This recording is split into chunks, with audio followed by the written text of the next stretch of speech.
সুপ্রিয় দর্শক, আসসালামু আলাইকুম। আশা করি সবাই ভালো ও সুস্থ আছেন। আজ আপনাদের জন্য নিয়ে এসেছি অত্যন্ত গুরুত্বপূর্ণ, ব্যতিক্রমধর্মী এবং কার্যকর একটি ভিডিও। তাই শুরু থেকে শেষ পর্যন্ত অবশ্যই আমাদের সঙ্গে থাকুন। আপনার লাউ গাছে কি প্রত্যাশা অনুযায়ী ফল ধরছে না? স্ত্রী ফুল কম আসছে, অথবা ফল ধরলেও অল্প কয়েকদিনের মধ্যেই ঝরে পড়ছে? তাহলে আজকের ভিডিওটি আপনার জন্যই। কারণ আজ আমি দেখাবো এমন 3টি কার্যকর ঘরোয়া পদ্ধতি যেগুলো সঠিকভাবে অনুসরণ করলে লাউ গাছে স্ত্রী ফুলের সংখ্যা বাড়াতে, গাছকে আরও সবল ও স্বাস্থ্যবান রাখতে এবং ভালো ফলন পেতে সহায়তা করতে পারে।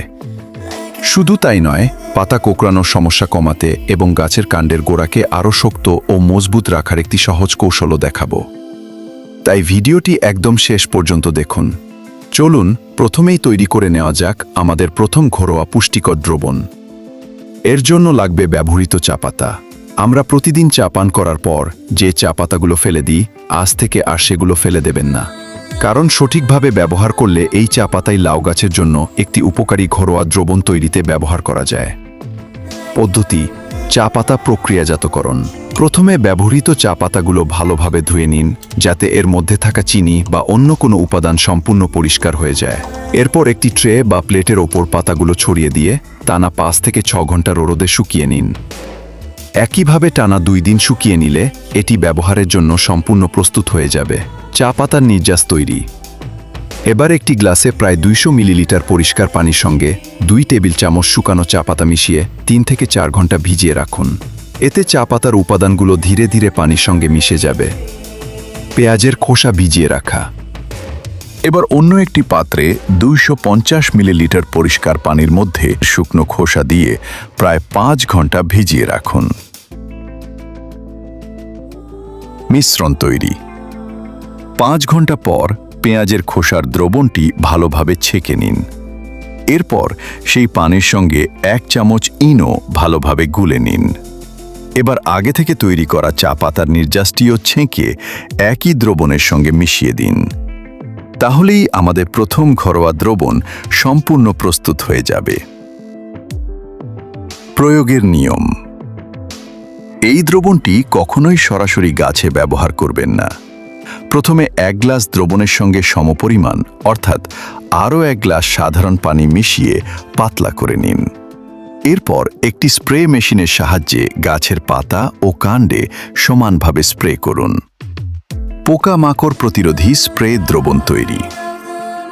এবার দেখাবো এমন একটি কার্যকর ঘরোয়া স্প্রে যা লাউ গাছকে বিভিন্ন ধরনের পোকামাকড়, বিশেষ করে সাদা মাছির আক্রমণ থেকে সুরক্ষিত রাখতে সাহায্য করবে।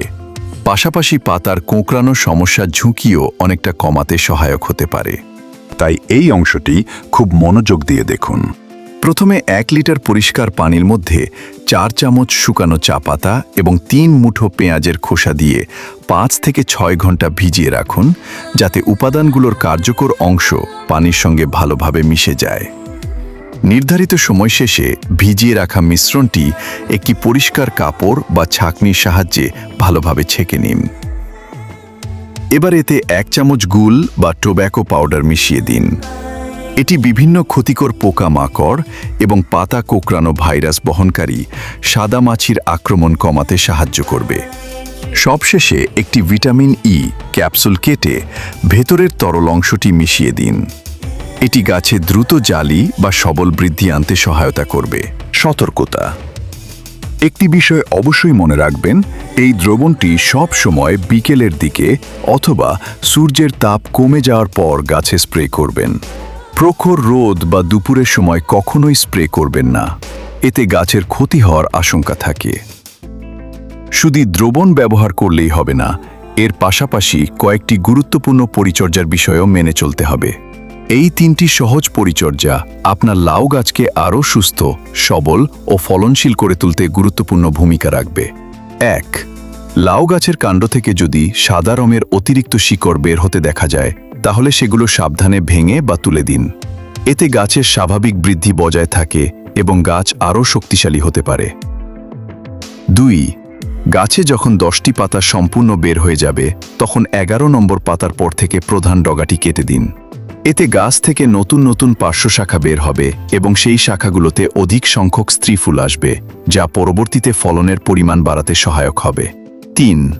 গোড়ার পাতা ছাঁটাই ও রোগাক্রান্ত গাছ অপসারণ। গাছের গোড়ার দিকের বড় ও পুরনো পাতাগুলো নিয়মিত ছেঁটে দিন, যাতে পর্যাপ্ত আলো বাতাস চলাচল করতে পারে। এতে গাছ সুস্থ থাকে এবং রোগের ঝুঁকি কমে। আর যদি কোনো গাছে পাতার কোঁকড়ানো রোগের ভয়াবহ আক্রমণ দেখা যায়, তাহলে সেই গাছটি শিকড়সহ তুলে বাগান থেকে দূরে ফেলে দিন, যাতে অন্য সুস্থ গাছগুলো আক্রান্ত না হয়। বন্ধুরা, আজকের ভিডিওতে দেখানো এই সহজ ঘরোয়া পদ্ধতি এবং গুরুত্বপূর্ণ পরিচর্যার নিয়মগুলো সঠিকভাবে অনুসরণ করলে খুব অল্প সময়ের মধ্যেই আপনার লাউ গাছ হবে আরও সুস্থ, সবল ও ফলনশীল।